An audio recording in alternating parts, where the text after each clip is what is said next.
welcome to another episode of Life, Love, and the Pursuit of FI with your host, Austin Culp. And Greg Gaskin. And today we have very special guest, JL Collins. How are you today, JL? I'm doing well. Thank you for having me on the show. Yeah, thanks for coming on. Yeah, thank you for coming on. It's my big honor. So, JL, just to give you a little bit of background about some of JL's books, he's written The Simple Path to Wealth, he's written Pathfinders, as well as, I think you had a new book that just recently came out. Well, Pathfinders is actually the third and newest. The book in the middle of those is How I Lost Money in Real Estate Before It Was Fashionable.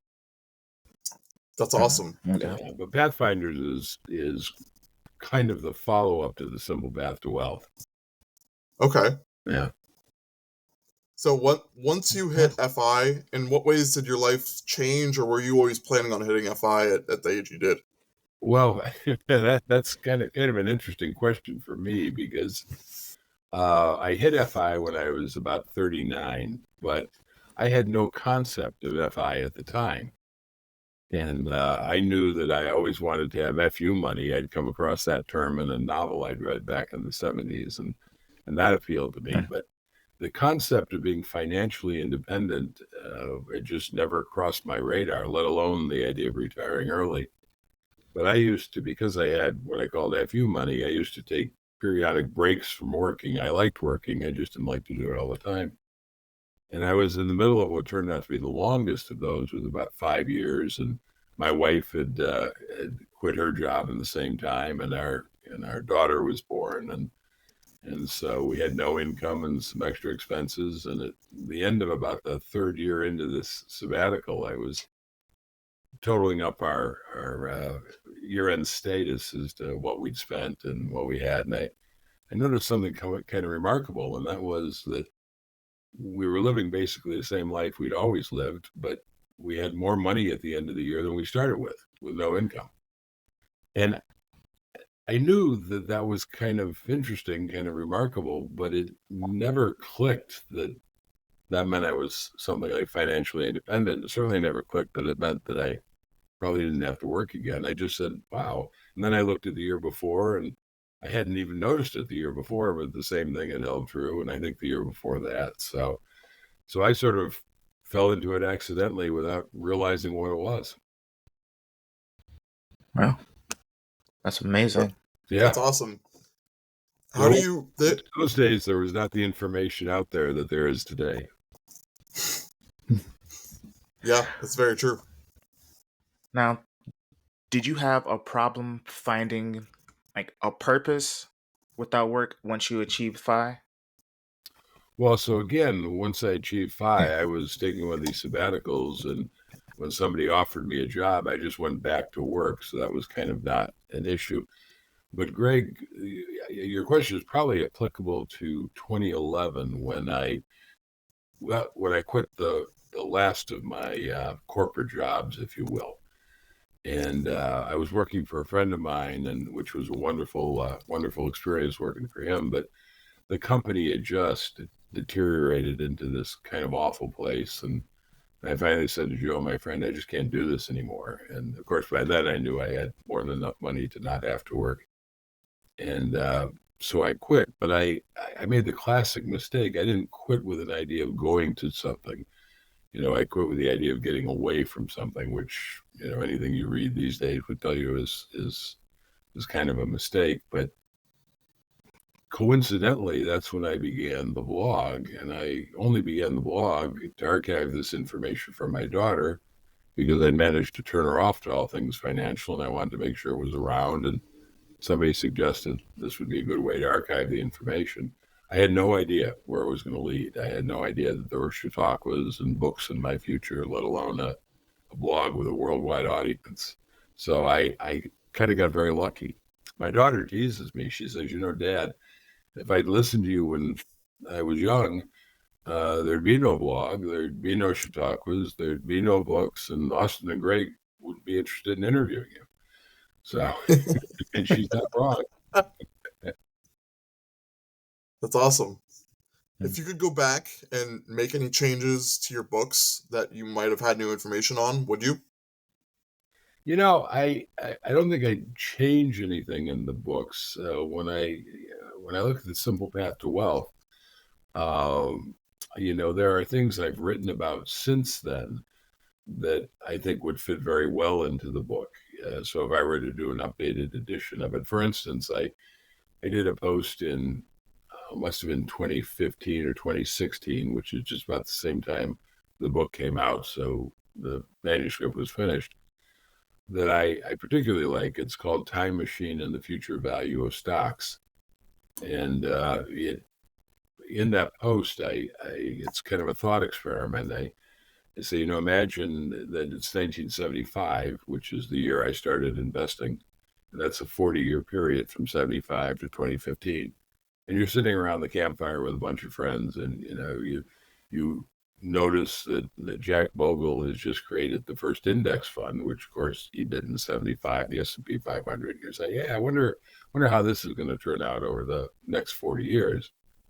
And I say, well, as a matter of fact, I'm back from 2015 in my time machine, and I can tell you what happened in those 40 years. And then the post goes on. It's a litany of all the terrible financial things that happened, all the wars and upheavals and, the crashes and 9/11 and all this stuff. And of course, everybody's horrified and they, well, I'm certainly glad you warned us off. There's no way we're going to invest in this S&P 500 fund or stocks at all for that matter. And of course, punchline is the S&P 500 posted just shy of 12% a year returns for that 40-year period. So the idea being you do not need a perfect environment for the stock market to go up. And you'll never have a perfect environment, by the way. You'll always have the kinds of things we've had over the last 40 years. That brings up an interesting point. And it's funny because I also read an article on this recently, and it was how the 4% rule is the very safe withdrawal rate. But if you look over the past 20 years or so, that's probably the lowest withdrawal rate you could actually use. I don't know the truth to this article, but Right. It says that you could possibly take 7% if you, from a safe withdrawal rate over the past 20 years, and you would still have enough money in retirement. That's probably true. I mean, the last 20 years have been pretty good. And of course, the last 20 years includes one of the worst financial collapses in history, second only to the Great Depression. So that goes back to that time machine thing of how that was, the market got cut in half for those couple of years. And yet that 20-year period overall was incredibly strong.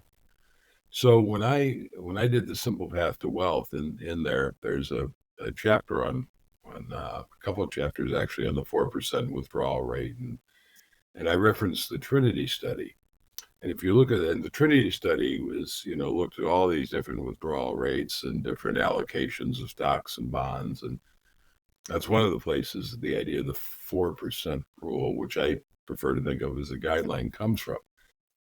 But when you look at the actual results of the study, 4% pulled every year and adjusted for inflation every year has a success rate of 96%. I mean, it's incredibly robust. But to your point, and my memory is not good enough to give the actual numbers, but a 5% withdrawal rate is, I think, 90+%. You go to 6%, it's 88% or 86% or something. And you go to 7%, and I think it's still in the low 80s or maybe the high 70s, still pretty good odds. So the 4%, and there's a lot of conversation about 4% in the last couple of years, mainly around it's too high. Most of what I hear is people say, oh, it's too high. It should be 3 point, and again, it's a guideline, and it's a great guideline, and it was designed to be a pretty conservative guideline. So I would not recommend that somebody withdraw 7%. I'm a little bit too conservative for that. But on the other hand, if I was counseling somebody, and I have had these conversations, and they say something like, I've got $1 million invested, which implies that you can pull 40,000 a year, but I need 50,000, right? And so I'm not quite there. but I'm in this soul crushing job. What should I do? Well, my advice in those situations, and I'd probably say the same thing, even to 6% or possibly even up to 7%, depending on how soul crushing the job was, would be pull the trigger. I mean, your odds are pretty good, and then keep a close eye on what the market does, particularly in the initial years, because if it goes against you in a sequence of return risk, as it's called, then you're going to have to make some adjustments. But if the market happens to, in those first 5, 6, 7 years that you're retired, continue to go up as it has in recent history, you're probably going to be just fine. And moreover, I say to those people, if you're in this position, you're probably a pretty smart, creative person. Do you think you could figure out some way to make $10,000 during the course of the year? And I've rarely had, in fact, never have I had anybody say, no, I don't think I could do that. So yeah, I think that's why it's a guideline. You have to look at the situation. At the same time, I had a conversation with a friend of mine just yesterday, and he's kind of right at even a little bit better than ready to retire based on 4%. But he's content to keep working. And of course, the longer he works, the more money he'll have, and the lower percent draw that you retake, obviously, the more secure it is. But I think in the FI community, people in the FI community, almost by definition, are looking very closely at their investments, what they're spending, and they're probably going to be fine. The people who get in trouble late in retirement are not in the FI community. The people aren't paying attention to this stuff and aren't saving anything.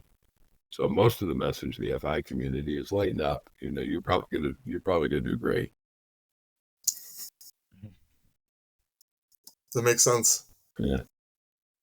So, JL, with your conservative outlook on investing, with the introduction of like digital currencies, cryptocurrencies, how do you see, or do you at all see adding that to balanced portfolio of whether an allocation of like maybe 1 to 2% or even just not at all? Yeah, so the Bitcoin people are going to hate me, but I don't own crypto, and I have no intention of owning crypto. An awful lot of people in the space advocate doing that. A couple of things on it. Crypto's enticing because there are people who bought it when it was $1 or less, and some of them, if they held on, are billionaires, evidently. But those days are certainly gone. You're not going to be buying it at $70,000 a coin and seeing those kinds of returns. Yeah. So I like things that have earning power, that actually are creating products and services that can grow, namely stocks. But crypto is kind of like gold. Gold doesn't earn anything. Gold doesn't create anything. You buy gold or you buy Bitcoin, and you are fundamentally hoping that at some point in the future, somebody will pay you more for that than you paid. And you could be right. And in fact, if you were buying crypto back in 2010, you were phenomenally right on that score. But you also could be wrong. And, or it could just bump along flat. And I have no idea what it's going to do. But it's not the kind of speculation. It's a speculation, and I'm not a speculator. And the other thing I'd say about it is that it is way too volatile, at least so far, to actually function as a currency. And those entities that have tried to implement it as a currency, there was a Central American country, I forget which one, that I think officially made Bitcoin the national currency. That just, a currency needs to be stable in its value. That's why hyperinflation is so destructive, because fundamentally the currency is inflating and there's no stability in it. So, or if a currency deflates. So when you have something that's volatile, you just can't use it as a currency. Maybe at some point, Bitcoin will level off and not be as volatile, and then it'll become a viable currency. But of course, then all the people who are buying it, hoping it will make them millionaires, are going to be sorely disappointed. Yeah, I think we kind of share the same views on cryptocurrency. So you made the book, The Simple Path to Wealth, as a guide for your daughter. How is she doing now? Does she appreciate the advice and knowledge you shared with her? Yeah. So, and as I mentioned earlier, when she was young, I managed to turn her off to all these things. Didn't mean that I stopped lecturing her, by the way. And my wife used to tell me that, she's absorbing more than you realize, because I was kind of despairing about it. And that turned out to be true. I think she just didn't want to give me the satisfaction of knowing that she was paying attention. But she's 32 now, and she's doing very well. She is well on her way to her own financial independence. She certainly has what I call FU money. And in fact, she and I have been discussing about whether she ought to take a sabbatical from her job for 6 months. It's also an interesting thing about that is when I was at one of the Chautauquas, I was engaged in a conversation about whether or not I was going to leave money to my daughter. And she was, I think she might have been in high school still at the time, or early years of college. And my response to that question was, well, it depends. I have to be certain that she's responsible with money and able to manage it. Because if you give money to somebody who doesn't know how to manage it or is irresponsible with it, you're not doing them any favor. In fact, you can destroy their life. And, you read all the stories of people win lotteries and it turns out to ruin them. They wind up broken in debt. That's because it's a large amount of money given to someone who just has no way of handling it. So I would never want to do that to my daughter. So I said, it depends. If I'm convinced that she can handle it, then yeah, I will. If I'm not, then no, that's not going to happen. Or maybe it would happen with a trust with a lot of restrictions. What I didn't count on is that she certainly turned out to be responsible with money. But because she's responsible with money and because she's been following the simple path to wealth, she doesn't need money from me. And that never occurred to me that so there's kind of a catch-22 here, right? If you're not responsible with money, I'm not going to give you any. If you are responsible with money, you're not going to care about getting it. You're not going to need it. So yeah. So anyway, long answer to your question, she's doing great, and I'm very proud of her. That's awesome.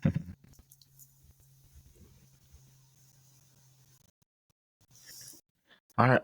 So, from all your traveling, from rickshaws to elephants, what life experiences, or I would say like countries, do you think that everyone should at least visit like once? Oh, that's a tough question because it's a big, beautiful world out there, and frankly, some of the places that I visited, especially when I was younger, the Parthenon in Athens is a great example. When I went there were like maybe 20 people, and you could go anywhere. You could climb all over everything. Now I understand that everything's roped off, and there are lines to get in, and you have to get tickets in advance. And that's kind of not my jam. Arches National Park here in the U.S. in Utah. We were just there a couple of years ago, and we went in January, which is a slow time, and so it wasn't terrible. We could get in easily, but there were lots of cars, lots of people. Big, beautiful visitor center that I stopped at, and I was chatting with the rangers and I said, the last time I was here, which would have been in the 70s when I was very young, there was no visitor center. We were there for a week. The only other person we saw in the entire week was a park ranger who happened to come by. We didn't see any other tourists for a week in Arches. And Arches is another one of those places that if you go, especially in the high season, I guess you have to get a ticket in advance and you're limited in the time. And so, it was wonderful when I got to see it. I think people now are going to different places. My daughter is in Morocco at the moment. That's a place that I've never been. And, I haven't had a chance to chat with her about her experiences, but I'm not sure where I went would be necessarily where you want to go today, because the kinds of places that were very accessible and you had yourself in those days are the ones that are overrun now.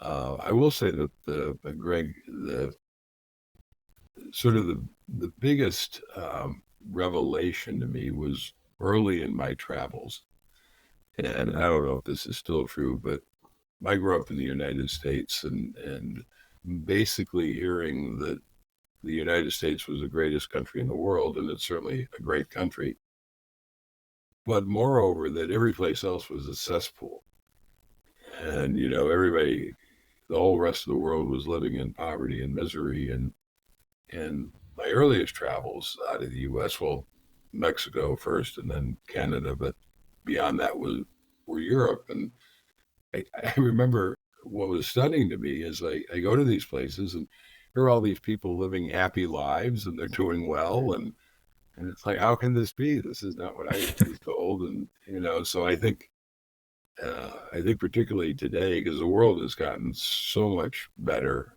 over all across the world and so much wealthier, and poverty has been so dramatically reduced that and that's another reason, the other side of it, that you see so many more tourists in all these places, because when I first started, it was really only Americans traveling and not very many of them.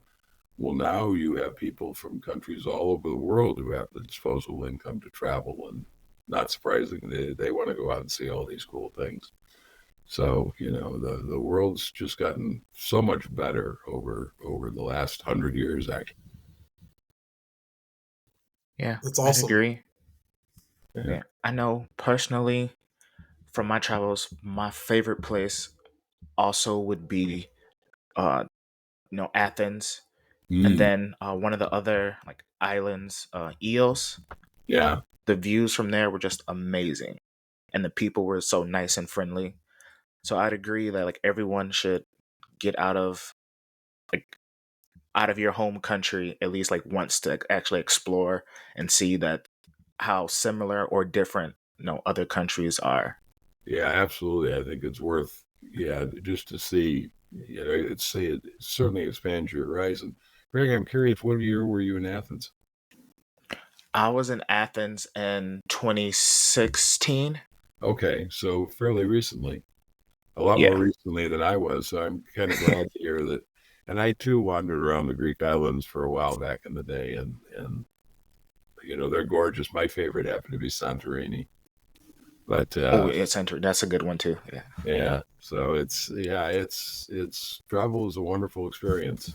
It's big, beautiful world, and it's worth getting out and looking at it a little bit. Yeah.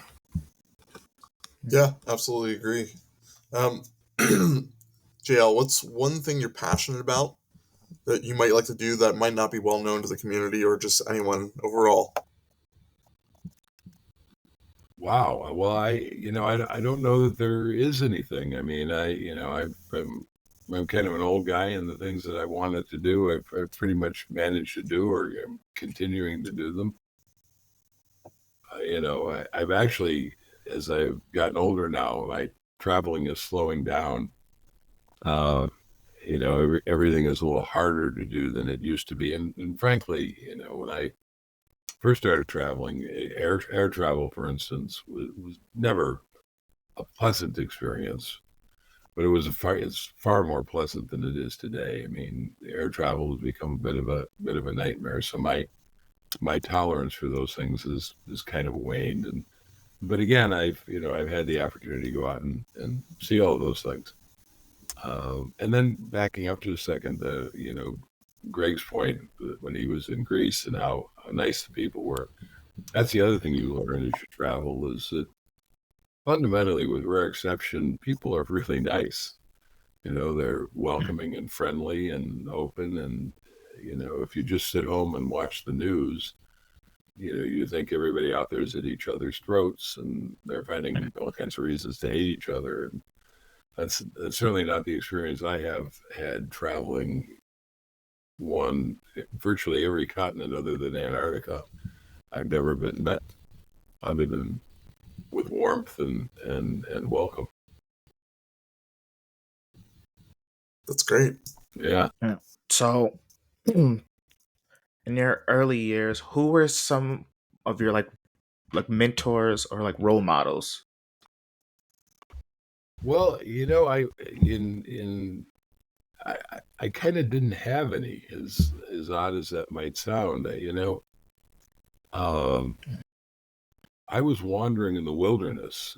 Basically, you have to remember there were no computers when I started, and I started my career in '74. I started investing in '75. There were no computers, let alone internet. So the wealth of information that's available today, which I think, by the way, is a tremendous advantage, and not just my books, but finding out about this stuff and how it works. I didn't really figure out what I've now written about as the simple path to wealth till I was 50. I because there really wasn't any guidelines that I was aware of. And I didn't know anybody in my real life who thought the way I did, who was saving 50% of their income, which is what I just started to do the moment I got my first professional job. And I just kind of randomly picked that figure out of the air because I knew I wanted, there was nothing more important to me than buying my freedom. And I knew that I would do that by buying assets. And so I dedicated the largest possible amount of money to buying what was most important to me.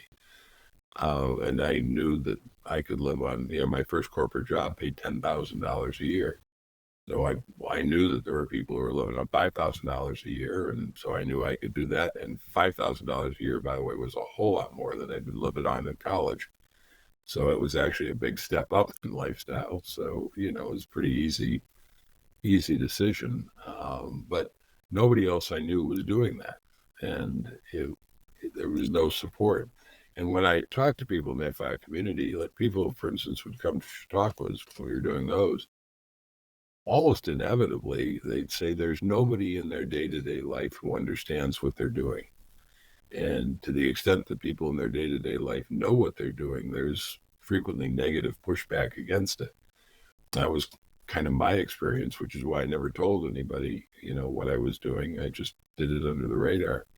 And the power of an event like Chautauqua, and now the power of, people having an opportunity to listen to podcasts like yours, is that even though they're a unicorn in their individual community, there are other people out there that they can connect with who understand what they're doing and understand why they're doing it, with whom you can share ideas and approaches. A tremendous advantage. But yeah, I spent decades wandering in the wilderness, as I say. Yeah, it looks like you turned out pretty well from wandering in the wilderness. I can laugh because I'll get notes from people who are, say, 50, and they'll say, "Wow, I wish I'd come across your work, The Simple Path to Wealth, but when I was younger." And I'm like, "Yeah, I do too," And then sometimes I talk to college classes, and these kids are, I don't know, 18, 19 years old, and they're really engaged with this stuff. And they ask great questions, and I think what an incredible advantage to come across this approach at 18, 19, 20, and begin implementing it, given the power of compounding. I mean, they'll go so much further than I've gone. It's kind of breathtaking. Yeah, it brings up an interesting Yeah. point because I was 21 at the time and I was leaving the military, and I found your book, and it resonated almost like a mentor or father figure who like showed me what I didn't know, and that's kind of where I began my journey.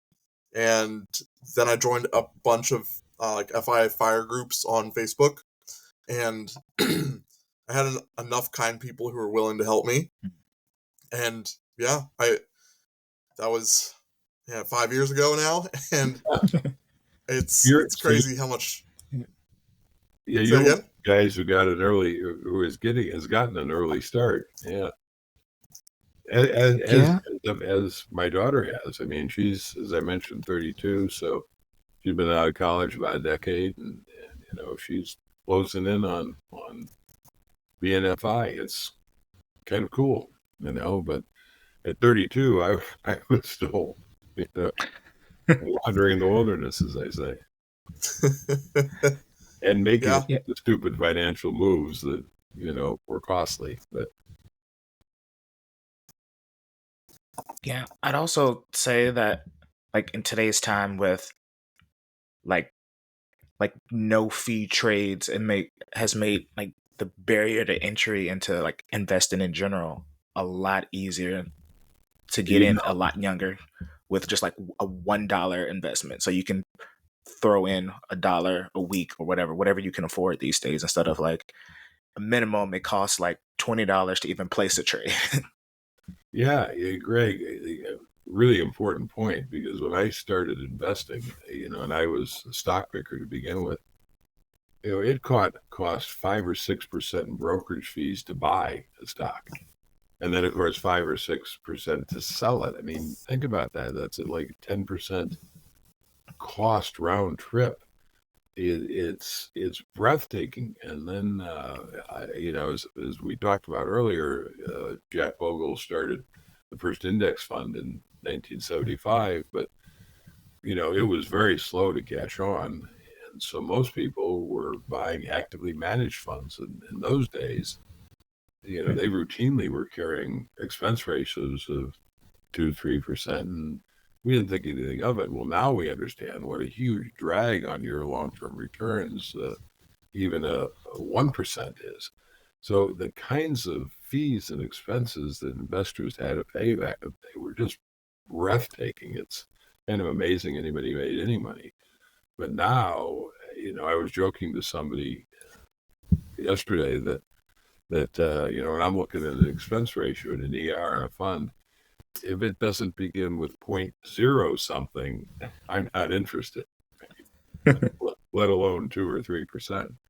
So yeah, yeah. Yeah. I think that's the majority of us now in the FI community is if it doesn't match VTSAX. right.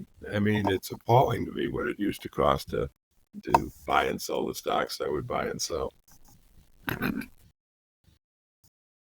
Yeah, absolutely agree.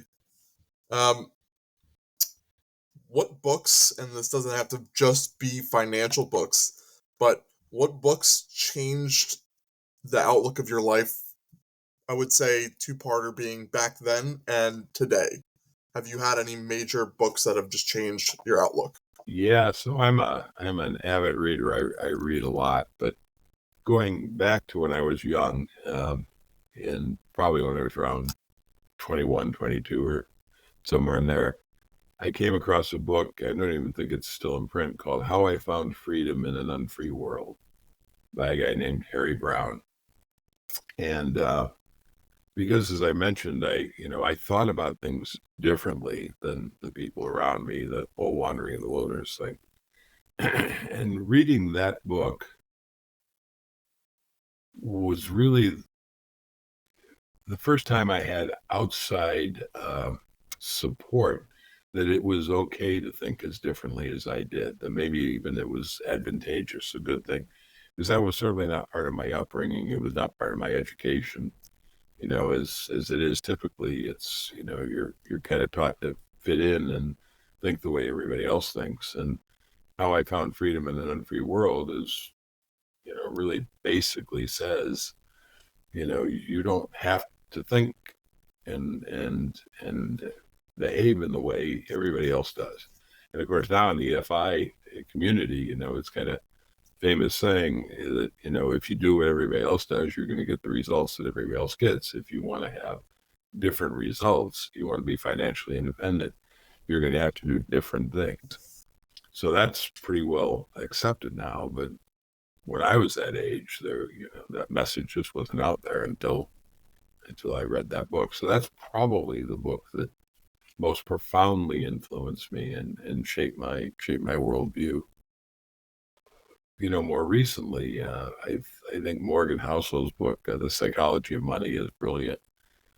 in this arena, and his follow-up book, Same as Ever, is equally good. He's one of those guys I look at. I say, "Wow, I wish I could write like him." And I've had pretty good success myself, so that's worth reading.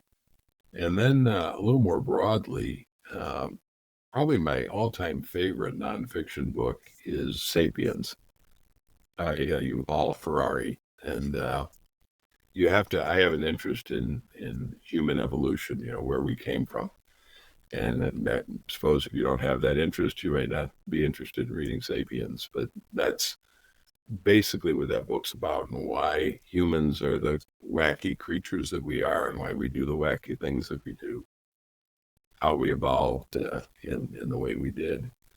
And it's interesting. In fact, Morgan Housel, and I think it's in his Same as Ever book, talks about *Sapiens* a little bit, and evidently, a lot of anthropologists are very harsh critics of that book because they say there's nothing new in it. He's not breaking any new ground, and all he's done is taken the information that was already out there and sort of massaged it into this new book. And interestingly, Yuval actually agrees with that, and he's the first to say, there's nothing new in here, and because I'm interested in the subject, I've read a lot of other stuff before I got to *Sapiens*, and to me, that's the brilliance of the book.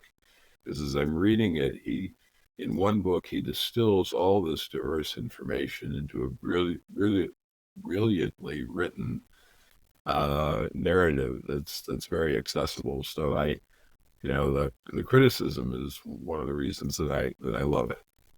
And so, yeah, I think those are kind of my top, off the top of my head.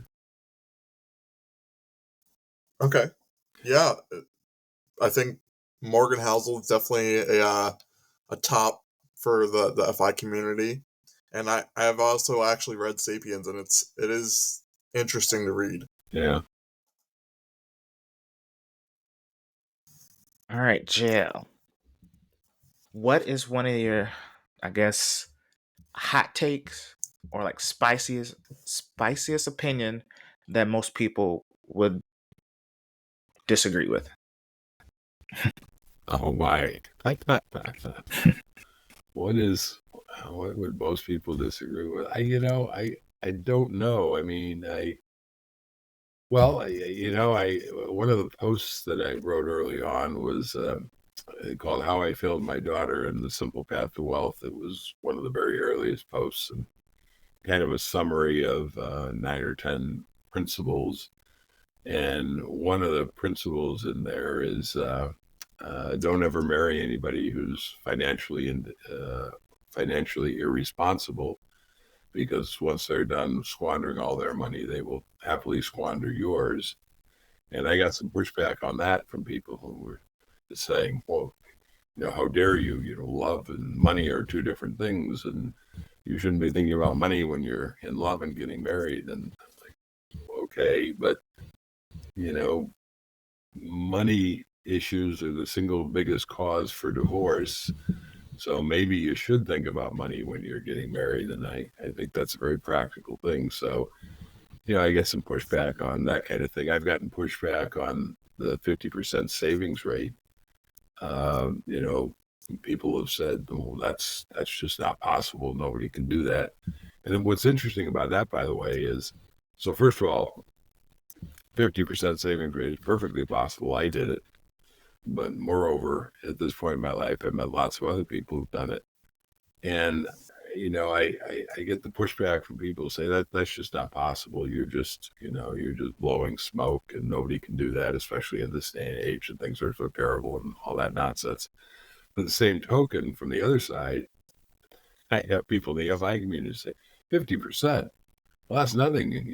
I'm saving 60% or 70 or 80. So I get pushback from both directions. It's too high, it's too low. So those are two things that occur to me that I got the most pushback on. Okay. Probably not very spicy, but there you go. I don't know. My tolerance for spiciness is pretty low, so I think it works. So I'm gonna toss a one that was not talked about before. So one of your nicknames in the community, and I wanted to get your take on whether or not you agree with this, is you're the father of personal finance to a lot of us. Godfather. Would you say that you agree with that statement or not really? So first of all, the title is Godfather, not Father, and that was actually Christy Shen. Excuse me, Christy Shen, who is the author of Quit Like a Millionaire and the blog Millennial Revolution. And she was a speaker at our talk.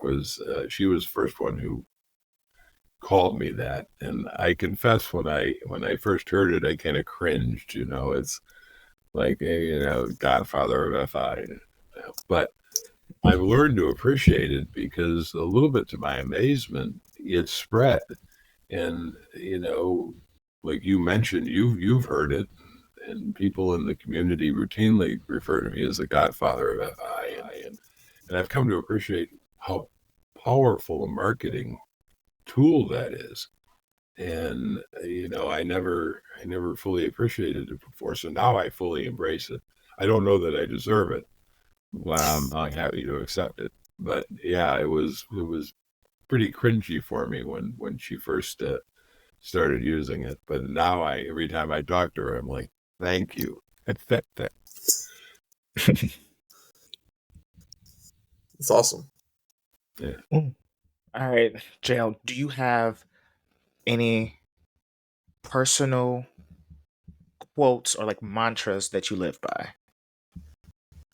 Well, I'm a fan of quotes. I actually have a blog post of a list of quotes, and my memory's not good enough to come up with them all, but that I've collected over the time. And if you look at the Simple Path to Wealth, there are quotes in there, but probably my favorite quote of all time comes from a guy, Leo Burnett. Leo Burnett was an ad agency founder in the 1950s, 1960s.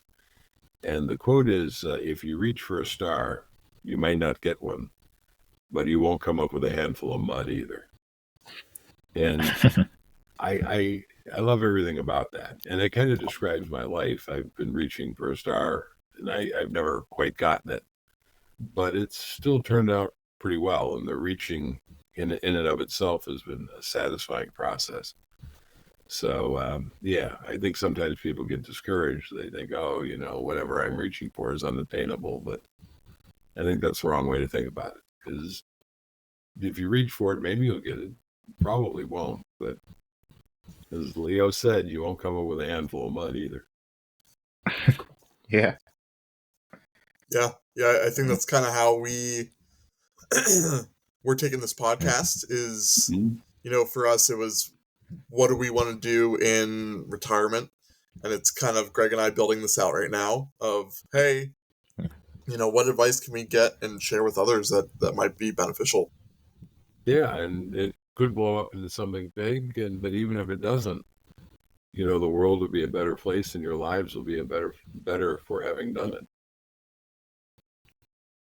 Yeah, I Absolutely. agree. I think positively, I think Greg and I's friendship is definitely strengthened from how often we've been doing this. I don't know, Greg, am I speaking out of term here? I don't want to put words in your mouth if they're not true.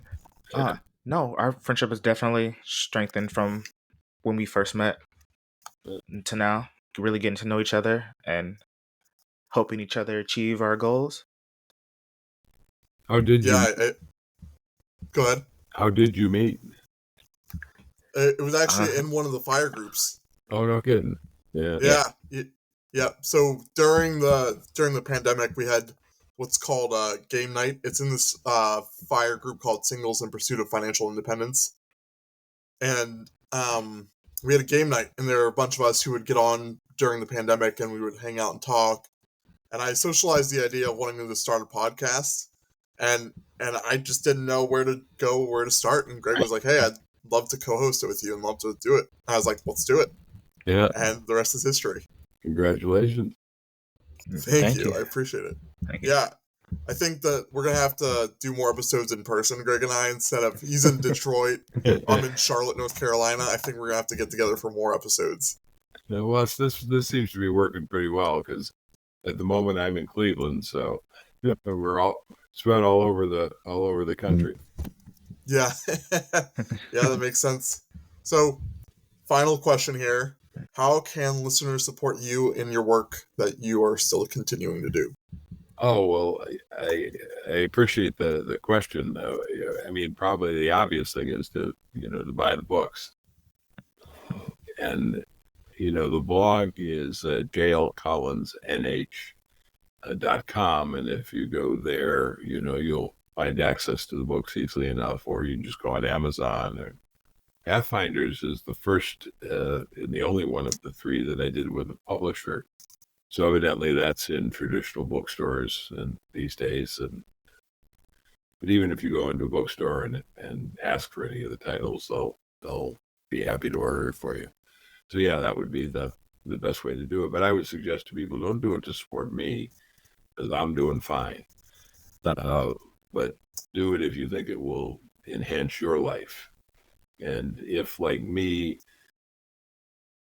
being financially independent, buying your financial freedom is the most important thing that you think you can spend your money on, then yeah, my books are worth reading. And even if you think that you're on the fence about wondering whether it might be, then you may want to read it. But I would suggest that people buy the books to benefit themselves, not to support me. Yeah, that's a fair point. Well, again, JL, we appreciate your time. Thank you so much for coming on. Greg, did you have any other questions you wanted to ask? So, JL, you mentioned you were in Cleveland. Are you on a business or enjoyment trip? No, we are slowly working our way back to Wisconsin. We were down in Florida for the winter. We travel a lot, and we travel slowly. So we used to live in the Cleveland area, and we still have a lot of friends around here. So we're in two different places in Cleveland. Of course, is a pretty big metropolitan area. So we started in down south, and then now we're over on the west side, and visiting friends that we know from back in the day. And then when we leave here, we'll make our way across Michigan and take the ferry across the lake back into Wisconsin. Okay. That's awesome. Damn. Well, JL, we appreciate your time. Thank you so much for coming on the podcast. It's my pleasure. I wish you all the best of luck with it. I think you guys do a nice job. Great questions. It's fun. Oh, thank you. We appreciate that, especially coming from you. You've done a lot of interviews, so if there's any feedback you want to give us, we'll be happy to take it. Oh, well, I had a good time, so that's the feedback I would give you. I appreciate you having me on. By the way, one thing I was going to mention, you're in Detroit. Yes. Greg, and I understand that Detroit's enjoying a bit of a renaissance these days. I saw somewhere that housing prices have risen faster in Detroit than anywhere else in the country of late. Yeah, it's been a great opportunity, especially in real estate. The last, I would even say, like 7, 8 years. Yeah, Because I know I bought my house in 2017, and the value has just been booming. yeah.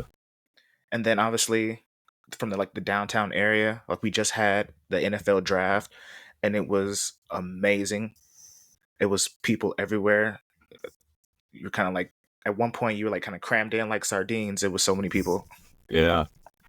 I'm a Midwest boy myself. I grew up around Chicago, and so I have an affinity for this part of the country, and it's nice to see. I'm in Cleveland, and things seem to be booming in Cleveland, but when you look at the overall news about cities like Detroit and Cleveland, it's all kind of negative. But if I'm meeting and hanging out with my friends and they're talking about all the cool stuff that's going on here, and then just driving around, just see it. So I gather the same renaissance is happening in Detroit, and it's kind of great to see these